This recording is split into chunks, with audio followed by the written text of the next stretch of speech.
On this program is believed to be factual and up to date, but we do not guarantee its accuracy, and it should not be regarded as a complete analysis of the subjects discussed. Discussions and answers to questions do not involve the rendering of personalized investment advice, but are limited to the dissemination of general information. A professional advisor should be consulted before implementing any of the options presented. Encompass More Asset Management is registered as an investment advisor with the SEC and only transacts business in states where it is properly registered or is excluded or exempted from registration requirements. Registration with the SEC does not imply a certain level of skill or training.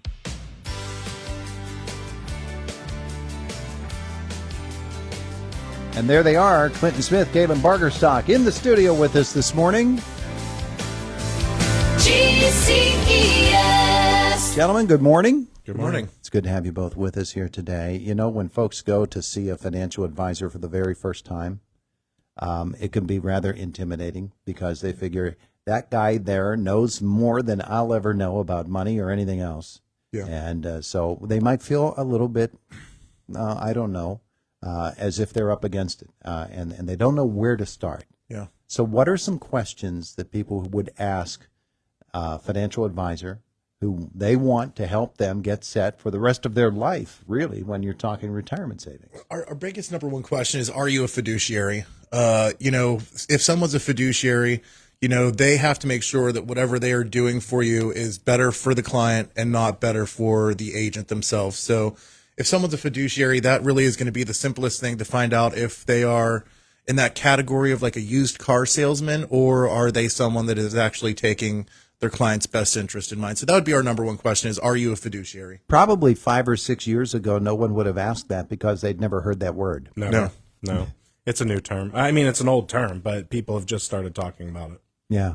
Why did they start talking about it all I think because, people are, fiduciaries are telling people to make sure that you're talking to another fiduciary, because life insurance agents have come into the business and started selling rollovers, or what you would call it, rolling over 401ks, and not having the license of a fiduciary to actually be able to do securities, just to be able to handle the life insurance and let the life insurance company handle the IRA. People would naturally then say, well, anybody can call themselves a fiduciary. What actually certifies them as one? There is an actual certification. Correct. Yeah. You have to have testing to be done to become a fiduciary.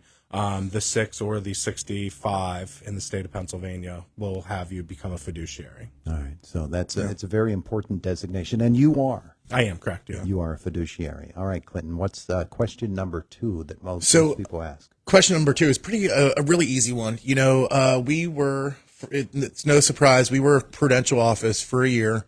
And when we were there, a lot of people asked us, why did you come from where you were at to here? Because we were independent before we went to Prudential. We went there to get better licenses and get more experience, and that was in like 2014. And the thing that Prudential and large companies like that do is whenever they bring in new people, they like to have them sell everyone in their family, all of their friends and everyone like that, and then hope that they end up surviving. So a really good question is, what kind of experience do you have? Do you know what I mean? Just because your nephew, niece, uncle, friend, or someone just decided that they wanted to get into this business doesn't mean that they have the experience that someone, or that we have, that we've been in it for over 10 years. So the second question would be, how much experience do you have? Because that's really important to understand. A plumber may have went to plumber school, but they're probably going to be better after 10 years than they were on their first day of work. Yeah. And Galen, of course, you're asking that question because you want to know the quality of the experience in addition to, at first, Uncle Joe and Aunt Sue and my next door neighbor's grandmother, those are the ones that I said, hey, I've got a new job doing this, and would you help me get started? But it's the quality. It's the people that you have served. Correct. Yeah, it's a trust factor. I mean, family and friends, why they're telling you to talk to your family and friends is, one, because you're going to be more comfortable at the beginning of your career talking to your family and friends about this stuff.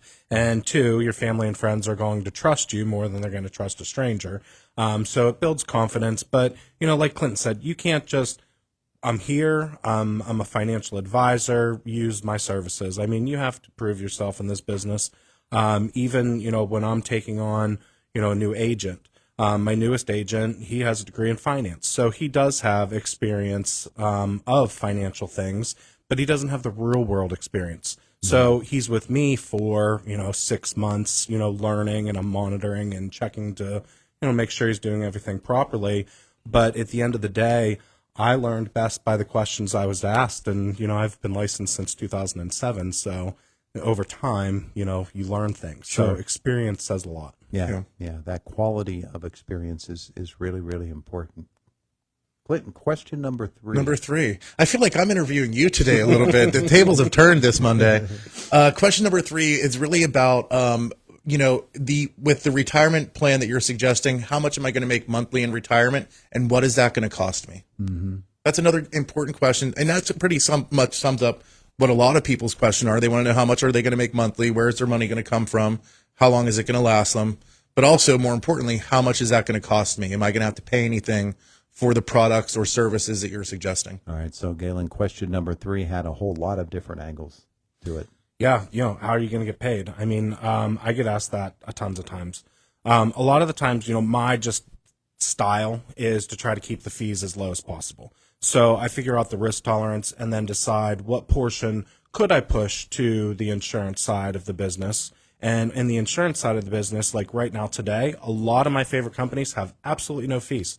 You're going into a contract with them for maybe 10 years, and there's stipulations, like you can only pull out 10% a year for 10 years. Mm-hmm. If you're okay with that, that is an annuity, and a lot of annuity companies have fee-less products, so you're not going to pay a fee for that at all because they're holding your money.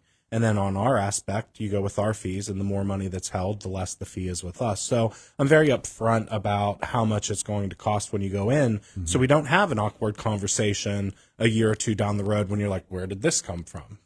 Is it a big mistake for someone to say, okay, here's the amount of money. Here's this pile of money over here. Mm-hmm. If I take this much out every month, this is going to last me 10 years. If I take this much, it's going to last me 15 years. So at the end of those 15 years, I'm out. I've got no other recourse. Well, and that kind of goes into personal preference. If you're going into a fixed annuity, and let's just say for a number, just a number, I'm not saying anything specific, but let's say you get a 5% guaranteed rate of return for 10 years, which is possible. You know that if you have $100,000 and take out 5% a year, in 10 years, you're still going to have $100,000 because you pulled that 5% interest. So it really depends on the product you go into, because if you get a guaranteed wrapped in, you're going to have a certain dollar amount at the end. But if you're just riding the market, you could have more or less depending on how the world turns. Yeah. All right. So there are a lot of different factors, a lot of different angles with which to attack question number 3. When Galen sits down, he does go over all of this stuff with them to make sure that they do understand the fees and everything like that. But just because something has a fee doesn't mean that it's worse than something else, too, either. A lot of things that come with fees are managed a little bit more closely. Let's see, question number 3. I had it in my mind a second ago. How do you measure success for your clients? This is an important one, and it really helps Galen determine, or people determine, what their agent is there for. Well, it's question number 4, actually. Yeah, question number 4. All right. So Galen, what's the answer to that one? How do you? My success is your success. So whatever you're looking to accomplish, that's what I'm looking to make happen for you. And that's a success for me because, I've said it many, many times. Everybody's different. Everybody's family's different. Mm-hmm. So what's successful for you might not be successful for somebody else. Mm-hmm. So I'm just looking to make you happy and accomplish your goals. For a lot of people, they'll enter into their retirement years thinking, this is my retirement pie. And I'll take my piece out year by year, and that's fine. But then those goals change. Yeah. Somebody who's been content to live here in the year round for all of their working lives says after a couple of years of retirement, why am I sticking around here in January? I want to go down south, and I want to live down south for part of the year and then come back up here. So those goals change, their costs change. And so their plan has to change and adapt to it, does it not? Correct. Yeah. I mean, it depends on if you're looking to move down south and buy or rent, because maybe you own up here and then you're selling your home and you're making a great profit down here and the rent's reasonable down there. So, it could be a trade-off every situation again, but, also take into consideration you're retired and what happens if your parents die. and now you have an inheritance come in. So it's not always, a horrible situation that I'm talking about right now, but that's going to leave more money and more assets in your pocket as well. So it doesn't always have to be doom or gloom for you. There could be more money coming in for retirement, not less. Circumstances change, and therefore you have to be adaptable and reactive to those circumstances. Yeah. All right, we have time for one more question. Nice. This is Question a good number one. 5. What will you be able to do for me? We've ran into a lot of people who have met with people who never see them again, who they bought a product off of a long time ago. The person's not in the industry anymore. Or even people, if you're in your 30s and your financial advisor is in their 70s, you should expect that they're going to be retired before you retire. So that's another question, is what exactly you would be able to do for me? What does our relationship look like after this first meeting? Yeah, that's kind of interesting because, you think about it, people have a dentist, they have a doctor, and when they're a young person, their doctor is 10 or 15 or 20 years older than them. At some point in their life, that doctor's going to retire before they do, and they'll have to look for a doctor or a dentist or whoever it is who's younger than them, who brings a whole different perspective to the whole equation. And so that it works that way in financial markets too. It does. 10 years ago, I knew when I was sitting down with people sometimes that they liked me because I was younger and they thought that I would be around for their entire lives. And then the older I get, yes, I have more and more knowledge, but, at the end of the day, a person wants to talk to somebody, or at least an office, knowing that you have a contingent plan if something happens to you, that they're taken care of for the rest of their lives and plans don't change. So, we have all of that set up in place. And, I think I have quite a few years left in me, hopefully. At least 20, 25 maybe, if I can get that.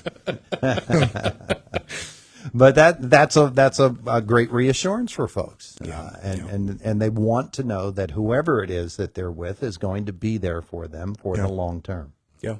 I was shocked a couple times when it didn't start happening until probably like 5 or 6 years ago. But people are asking me now, what happens if you pass away? So, before when I was younger, they didn't ask. What something I don't know? Yeah, right. I looked in the mirror this morning. It didn't look that bad.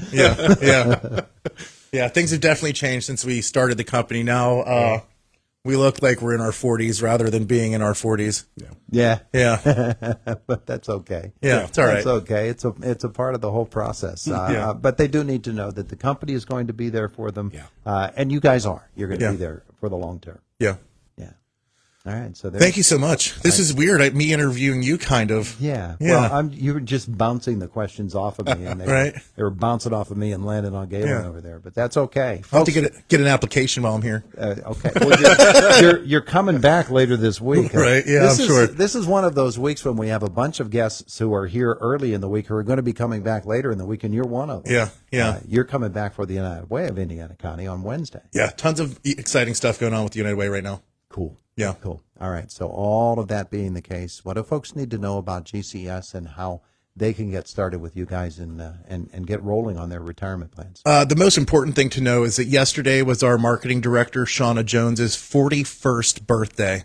Shauna, happy birthday in a day. Happy birthday. If you guys see Shauna today, tell her happy birthday. She turned 41. It's awesome to work with her. She's a great marketing director. She does a great job. She comes up with all our billboards that you see on Philadelphia Street at 1780 Philadelphia Street. That's our address. Stop in to see us or visit us online at gces.us. Beautiful. Hey, guys, thanks so much for the visit. This was a great way to approach it today. I like that. Good Monday morning. It's Indiana in the morning, and it's WCCS 101.1 FM, AM 1160, and WCCSradio.com, just about 8:25 in the morning. And Boomer Sports next, and then it is Jake in our WCCS newsroom. This is Boomer and Science with the Sports Minute. Unranked Arkansas toppled number 4 Tennessee Saturday, but the shocker of all shockers was Vanderbilt, which had been 0 for 60 against top 5 teams, stunning number 1 Alabama. So kudos to the Vandy scoreboard crew for playing Nick Saban's recent quote, "The only place you're going to play in the SEC that's not hard to play is Vanderbilt." I'm Boomer Esiason.